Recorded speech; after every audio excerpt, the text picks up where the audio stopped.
Bonjour et bienvenue sur cette vidéo dédiée à Power Automate. Il s'agit de la dernière vidéo de notre série dédiée à la Power Platform. Et dans cette vidéo, je vais vous montrer comment créer un flux d'automatisation que l'on va connecter à notre application que l'on a créée précédemment. Si vous avez visionné les vidéos précédentes, vous avez vu que l'on a créé une application qui permet de gérer les entrées des visiteurs sur un campus universitaire. Ce que l'on a envie de faire maintenant, c'est que lorsqu'on a une personne qui demande à effectuer une visite sur le campus, on a envie qu'elle reçoive automatiquement un mail de confirmation et on pourrait aussi lui envoyer un QR code qu'elle pourrait présenter à la sécurité. Donc c'est ce qu'on va faire aujourd'hui. On va créer une automatisation qui va envoyer automatiquement des emails dès qu'une personne demande à effectuer une visite sur le campus. Si vous êtes prêts, c'est parti. Donc je suis sur mon environnement Power Apps, ici dans mon environnement que j'avais créé précédemment qui s'appelle développement, hein. Je suis encore en phase de test, de construction de ma solution.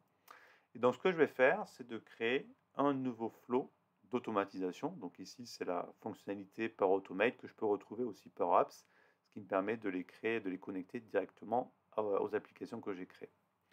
Je peux créer différents types de flows. Ici, je vais créer un flow de type cloud parce que je vais utiliser Outlook. Et pour me connecter à Outlook, en fait, je vais pouvoir me connecter directement en arrière-plan via une API à ma solution Outlook.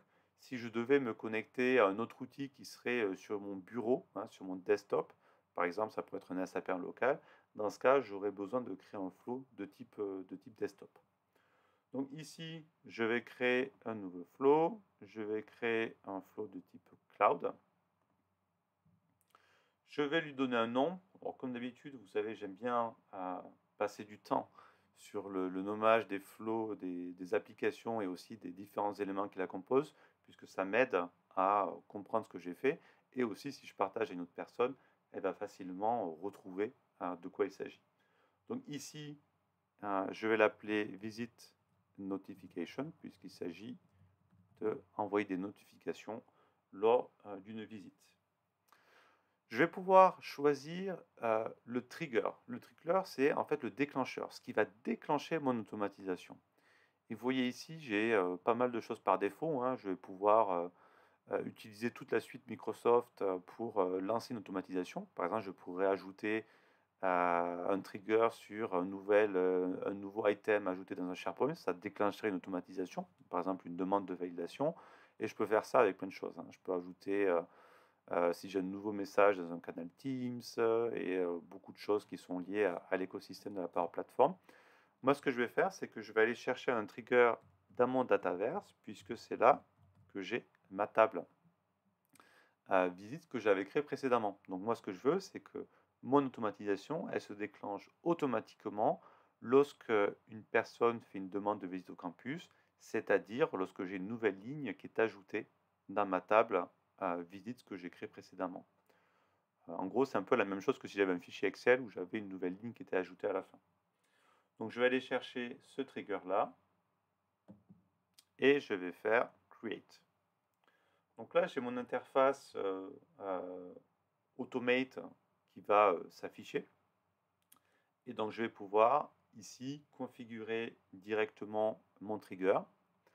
Je vais lui indiquer le type de changement qu'il doit utiliser. Donc ici, c'est lorsque j'ajoute une nouvelle ligne.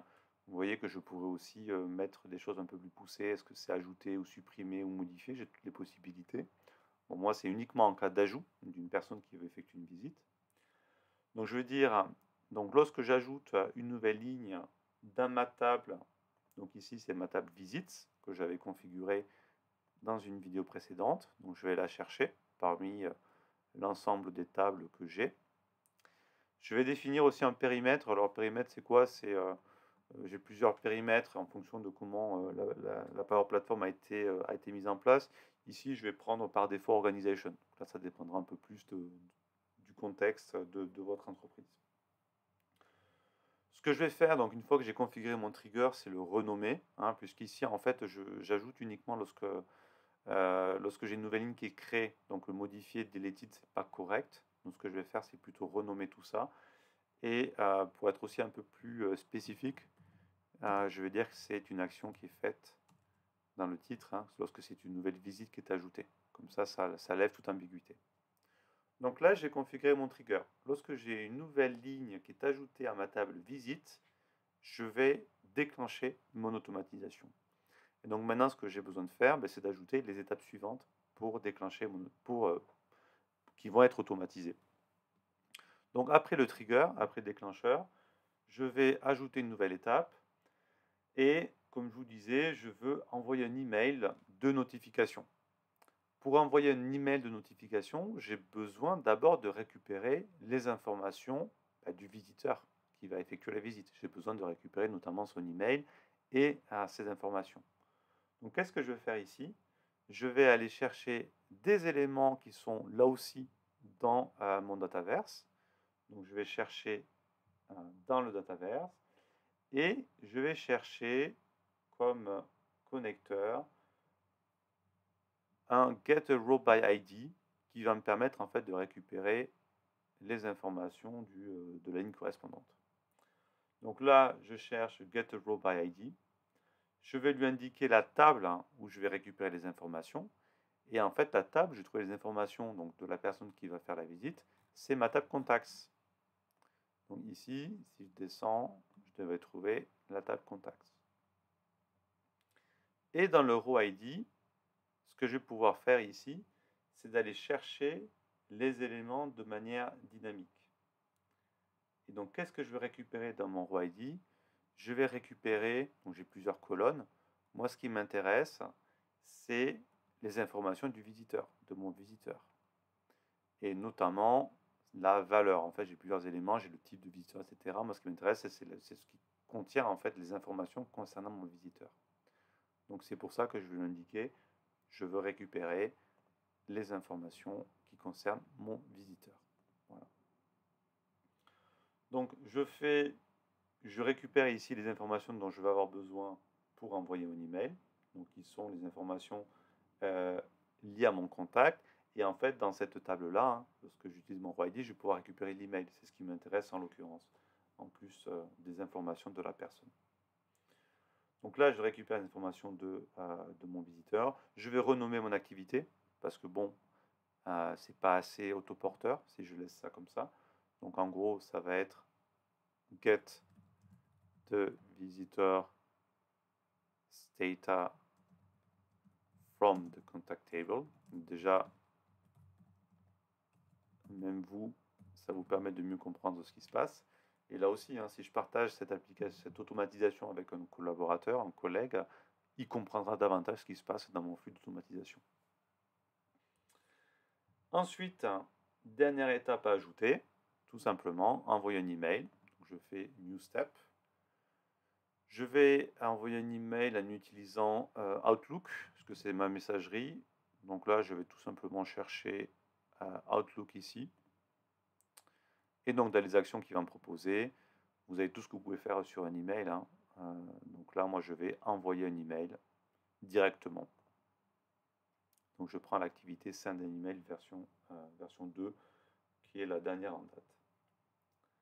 Alors, qu'est-ce que je vais faire maintenant? Je vais devoir paramétrer les différents champs de mon email. À qui est-ce que je vais envoyer l'email? En fait, ici, je vais récupérer l'email de mon étape précédente. Donc, ce que je peux faire ici, c'est d'ajouter du contenu dynamique, autrement dit, faire appel à une variable, faire appel à un élément qui dépend de mon activité précédente. Donc là, si je fais add dynamic content, il comprend que je vais vouloir utiliser quelque chose qui vient de mon activité précédente. Et parmi ces éléments qu'il me propose, il y a en l'occurrence l'email de mon contact.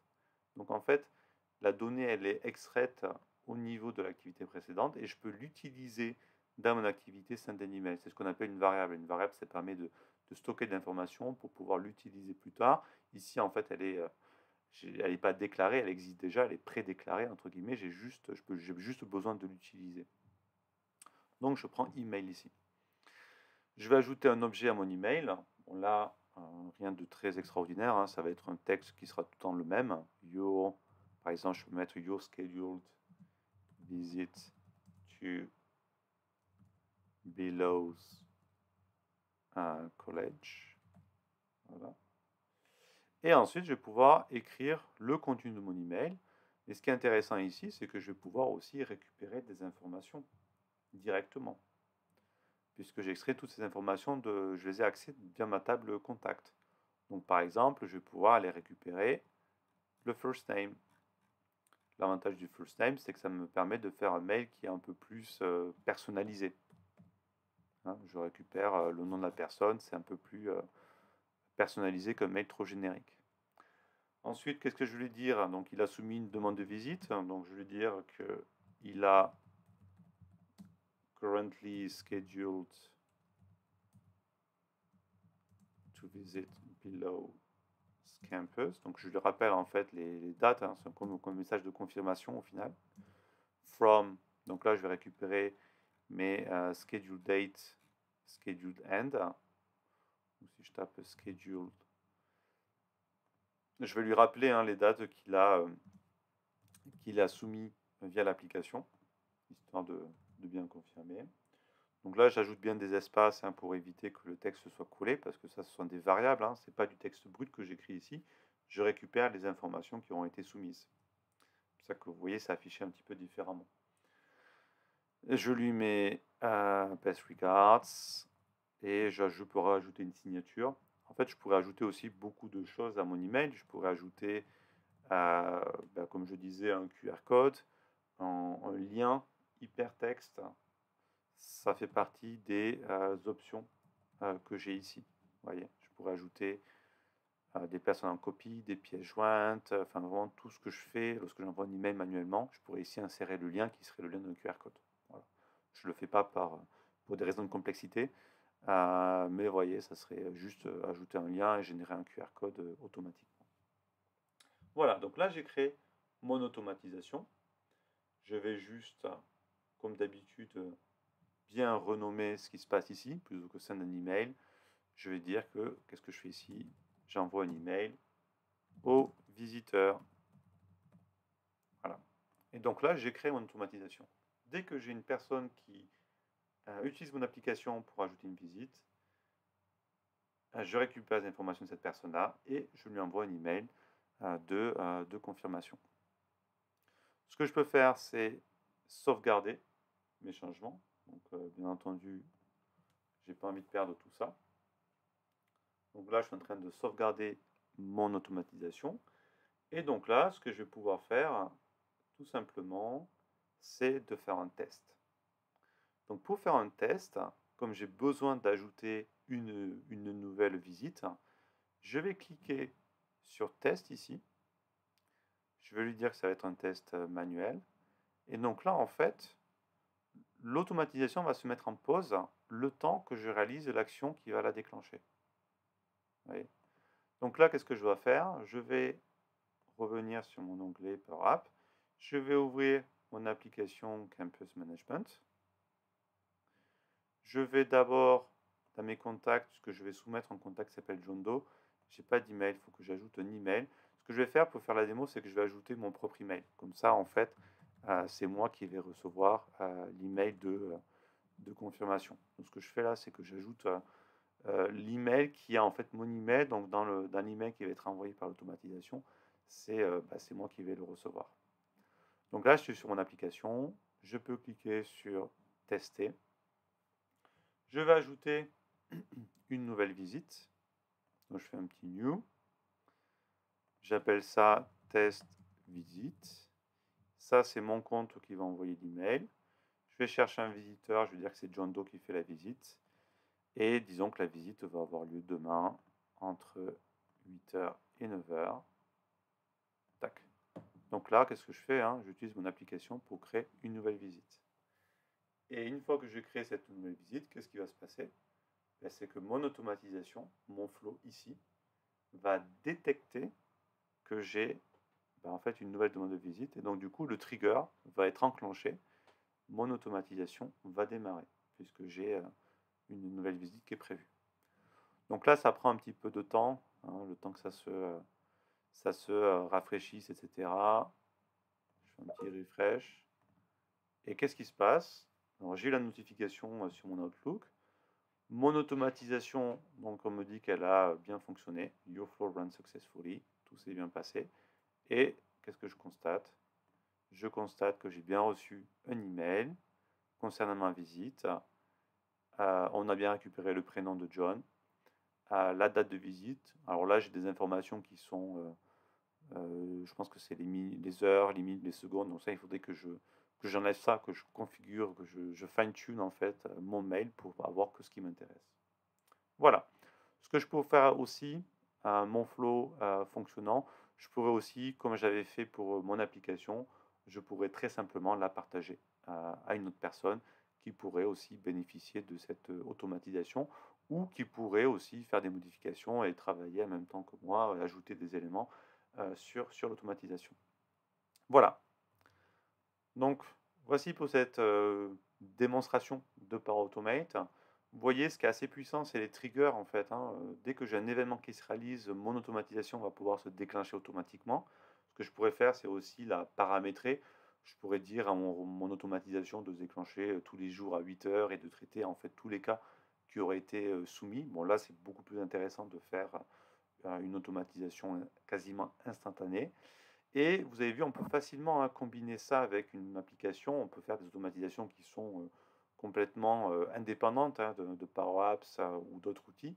Mais là, c'est un intérêt puisque je combine en fait Power Automate avec Power Apps pour avoir une qualité de service client qui est optimale puisque la personne soumet sa demande de visite et elle a une confirmation instantanée, ce qui est souvent le cas dans les différents achats que vous faites. Vous avez des flux d'automatisation très similaires à celui-ci qui fonctionnent également. Voilà. Merci à tous. Si vous avez des commentaires, si vous voulez que je fasse d'autres vidéos sur la Power Platform, n'hésitez pas à me l'indiquer en commentaire. Merci beaucoup. À bientôt. Au revoir.